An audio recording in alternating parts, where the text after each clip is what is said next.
যে কেউ নামাজ পড়লে তাকে নামাজি বলে, কেউ রোজা রাখছে তো সে রোজাদার, কেউ হজ করছে তো সে হাজি সাহেব। কিন্তু পূর্ণ দিনদার হইতে হইলে, পূর্ণ ইমানদার হইতে হইলে, পূর্ণ নেককার হতে হলে পুরা দিন মানতে হবে। তার মানে যা নিষেধ তা বর্জন করতে হবে, যা আদেশ তা পালন করতে হবে। দুইটা মিললে উনি নেককার, দিনদার। আমি তো দেখছি আপনি নামাজ পড়ছেন, কিন্তু আপনি নামাজ পড়ে আসর পড়ে চা দোকানে গিয়া টেলিভিশনের সামনে বসলেন, নাচ গান দেখলেন, নর্তকী দেখা শুরু করলেন, নাটক সিনেমা। তা আপনি দিনদার হইলেন কই? নামাজি হইছেন ঠিক আছে। আমি দেখলাম আপনি এশার নামাজ পড়ছেন, মসজিদেই পড়ছেন, ভালো কথা। তো বাসায় গিয়ে এই যে টেলিভিশনটা অন করলেন, খুললেন, আবার নাটক সিনেমা দেখা শুরু করলেন, তো দিনদার হইলেন কই? দিনদার হইলেন কই? দিনদার মানে দুইটার সমন্বয়, তাকওয়া, মুত্তাকি হয়।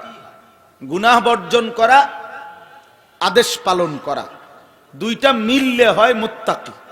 আর ওই মুত্তাকির জন্যই জান্নাত। উইদ্দাত লিল মুত্তাকিন, আল্লাহ তাআলা বলেছেন জান্নাত বানানোই হয়েছে মুত্তাকিদের জন্য। এই জন্য গুনাহ বর্জন এটা জরুরি, এটা জরুরি। আরবিতে বলে দাফউল মুদাররাতি মুকদ্দামুন আলা জালবিল মানফাআ। আগে ক্ষতি সরাও, তারপরে উপকার করো। উপকার পরে করো, আগে ক্ষতি করো না, আগে মুসিবতে ফেলো না। এটা কর। গ্রিলের মধ্যে রং দিবে লোহার, আগে শিরিষ কাগজ দিয়ে ঝংকার পরিষ্কার করো, তারপরে রং লাগাও, তাইলে রং সুন্দর হবে। কারো বাড়ির দরজায় গেছে ভিক্ষুক কয়টা টাকার জন্য, এ সময় কুকুর বাড়িওয়ালার চিল্লাইয়া উঠছে। তো বাড়ি ভিক্ষুক বলতেছে, ভাই চাইলের দরকার নাই, টাকারও দরকার নাই, কুকুর সরাও, এটা যাতে না কামড়ায়। টাকা দিলে দিবা, না দিলে নাই, কিন্তু আক্রমণ যেন না করে, আমার ক্ষতি যেন না করে। এইটারে আরবিতে বলে আগে ক্ষতি সরাও, তারপরে উপকার আনো। এজন্য মহান আল্লাহ পাক রব্বুল আলামিন চান বান্দা আগে গুনাহ বর্জন করো, এরপরে আদেশ পালন করো। গুনাহ বর্জন যদি করতে পারো, আদেশ পালন এমনি হতে থাকবে। যে মিথ্যা বলে না, তা তার বাকি কথা সবগুলো তো সত্যই। যে হারাম রোজগার করে না, তো তার বাকি সব উপার্জন তো হালালি। যে নাচ গান, নাটক, সিনেমা, নর্তকী, ছবি এই নোংরামিতে দেখে না, তো সে বাকি টাইম আল্লাহকে ডাকবে, জিকির করবে, এটাই স্বাভাবিক। মানে গুনাহ বর্জন, নাফরমানি ত্যাগ করা, এটাই আল্লাহর হুকুম পালন। এটা টেনে নিয়ে আসে, এটা টেনে নিয়ে আসে।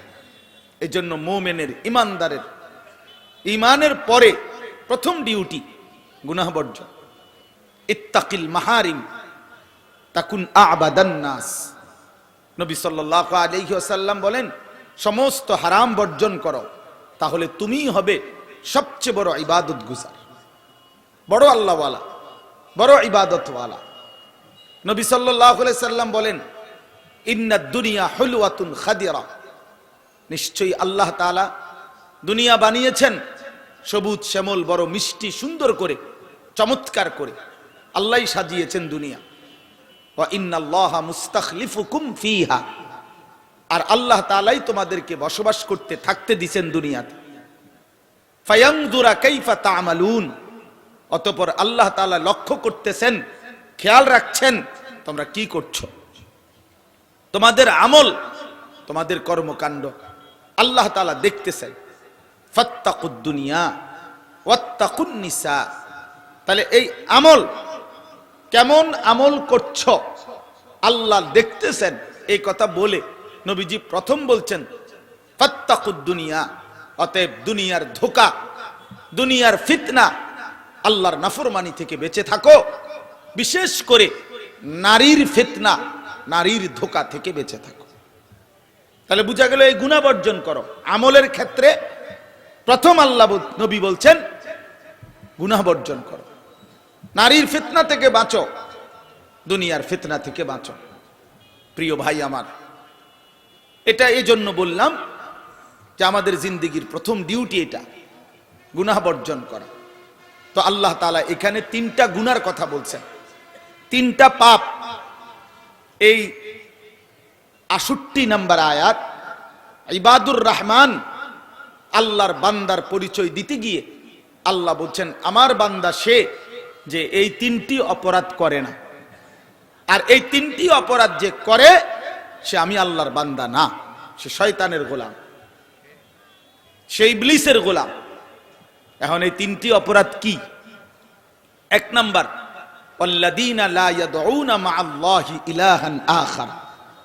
এক নাম্বার হলো আল্লাহ তাআলা বলেন যারা আল্লাহর সাথে অন্য কাউকে ডাকে না, জীবনের সকল প্রয়োজনে ডাকে শুধু একজনকে, চায় শুধু একজনের কাছে, হাজত রওয়া মুশকিল কুশা, সব বিষয়ে শুধুই একজন, তিনি আল্লাহ। তিনি কে বলেন?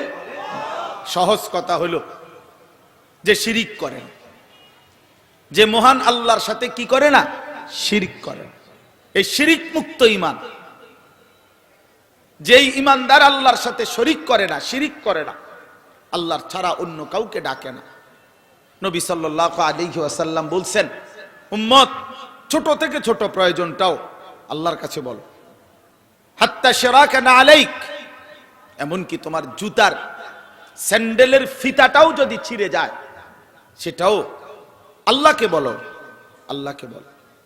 স্যান্ডেলের ফিতা ছিঁড়ে গেছে, আল্লাহকে জানাও, অন্য কাউকে জানাইও না, আল্লাহকেই বলো, আল্লাহর কাছেই ফিরো। কোরআনুল কারীমের মধ্যে আছে আল্লাহ তাআলা বলছেন, মাসালুল লাযীনা ইত্তাখাযু মিন দুনিল্লাহি আউলিয়া কামাসালিল আনকাবুত ইত্তাখাযাত বাইতান ওয়া ইন্না আওহানাল বুয়ুতি লা বাইতুল আনকাবুত। আল্লাহ বলেন যারা আল্লাহকে বাদ দিয়ে অন্য কাউকে বন্ধু বানাইলো তারা মাকড়সার মতো। মাকড়সা, ওই ব্যক্তি মাকড়সার মতো, যেই মাকড়সা একটা ঘর বানালো। আর আল্লাহ বলেন জানোই তো বান্দা, পৃথিবীতে সবচেয়ে দুর্বল ঘর মাকড়সার ঘর। মাকড়সার ঘর, মাকড়সার ঘর, মাকড়সার ঘর একদম দুর্বল। এক মা তার এক বোন ফুলের ঝাড়ু দিয়ে নাড়া দিলেই মাকড়সার সাজানো ঘর ভেঙে যায়। 6 মাসের বাচ্চা হাত নাড়া দিলেও মাকড়সার ঘর ভেঙে যায়। তাহলে এই পৃথিবীতে আল্লাহ বলছে বান্দা আমাকে বাদ দিয়ে যাকেই ধরবা, যাকেই ডাকবা, যার উপরেই ভরসা করবা, যার উপরেই আস্থা রাখবা, একদিন দেখবা মাকড়সার ঘরের মতো সে চূর্ণ বিচূর্ণ হয়ে গেছে, সে নিশ্চিহ্ন হয়ে গেছে। এজন্য ডাকো শুধু আল্লাহকে, বলো শুধু আল্লাহর কাছে, চাও শুধু আল্লাহর কাছে, সব প্রয়োজন আল্লাহর কাছে। মাখলুক না উপকার করতে পারে না ক্ষতি করতে পারে। প্রতিটি উপকার আল্লাহই করেন, প্রতিটি মুসিবত আল্লাহই দেন। ওয়া আলাম আন্নাল উম্মাতা লাউ ইজতামাআত আলা আন ইয়ানফাউকা বিশাইইন লাম ইয়ানফাউকা ইল্লা বিশাইইন কাদ কাতাবাহু আল্লাহু লাক। নবীজি বলছেন সারা পৃথিবী একত্রিত হয়ে যদি তোমার একটা উপকার করতে চায়, কোনো উপকার করতে পারবে না, কেবল সেটাই তোমার হবে উপকার যেটা আল্লাহ তাআলা তোমার জন্য লিখে রেখেছে। এজন্য সময় কম ভাই। 1 নাম্বার হলো শিরিক থেকে মুক্ত থাকা, শিরিক মুক্ত থাকা। আপনারা যারা সাধারণ মুসলমান আছেন, আলেম ওলামা না, আপনাদের কাছে বিশেষ করে অনুরোধ, নওজোয়ান ভাই, বয়স্ক বাবা, শিরিক মুক্ত ঈমান, ঈমানকে শিরিক থেকে মুক্ত রাখা, এটা সবচেয়ে বড় সম্পদ। আমার শায়েখ আল্লামা মুফতি মুশতাকুন নবী কাসেমি হুজুর সব সময় বলে, এক মানুষ সবচেয়ে বেশি কোন জিনিসের পাহারাদারি করা উচিত? হযরত বলেন ঈমানের পাহারাদারি করা উচিত।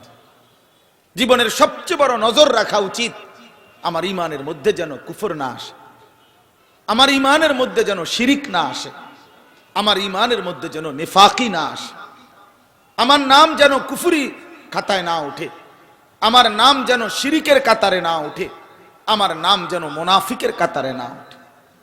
এই জন্য আমাদের প্রথম জিম্মাদার ওলামায়ে কেরামের কাছ থেকে, যার যার কাছে ওলামায়ে কেরাম থেকে প্রত্যেকে ঈমান বিশুদ্ধ থাকে কিভাবে, কুফর হয় কিভাবে, শিরিক হয় কিভাবে, নেফাক মুনাফিকি হয় কিভাবে, এটা বিস্তারিত জানা, একেবারে বুঝে নেওয়া, মুখস্থ করা, এটা জরুরি। ঈমান শিখতে হয়, ঈমান শিখতে হয়। হযরত জুনদুব ইবনে আব্দুল্লাহ রাদিয়াল্লাহু তাআলা আনহু এক সাহাবী, উনি বলেন আমরা কিশোর বয়সে 12-14 বছর বয়সেই নবীজির কাছে আমরা থাকতাম। আমরা অনেক নওজোয়ান কিশোর তরুণ একসাথে থাইকা নবী সাল্লাল্লাহু আলাইহি সাল্লামের কাছে ফাতাআল্লামনাল ঈমান, আমরা ঈমান শিখলাম। নবী সাল্লাল্লাহু আলাইহি সাল্লামের কাছ থেকে ঈমান শিখছি আমরা, অতএব ঈমান শিখতে হয়। হযরত আব্দুল্লাহ ইবনে ওমর রাদিয়াল্লাহু তাআলা আনহুমার riwayat-এর মধ্যে আছে কুননা নাতাআল্লামু তাওহীদ, আমরা রাসূল সাল্লাল্লাহু আলাইহি সাল্লামের কাছ থেকে তাওহীদ শিখলাম। এজন্য তাওহীদ শিখতে হয়।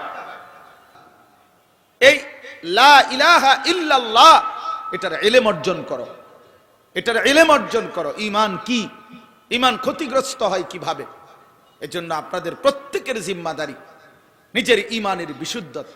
এই পৃথিবী খুব সাজাইলেন, অনেক কিছু করলেন, ভালো কাজও করলেন, কিন্তু ঈমান সঠিক থাকলো না, কুফর, শিরিক, নেফাক, এর কারণে হাসরের ময়দানে দেখবেন সমস্ত ভালো কাজ করার পরেও ফালা নুকিমু লাহুম ইয়াউমাল কিয়ামাতি ওয়াজনা, আল্লাহ বলছে বেঈমান নাফরমান তার আমল নামায় মিজানের পাল্লায় হাসরের ময়দানে তার সমস্ত কর্মকাণ্ড দিলে এটা আর এক বিন্দু, এক ছটাক, 100 গ্রামও ওজনে আসবে না।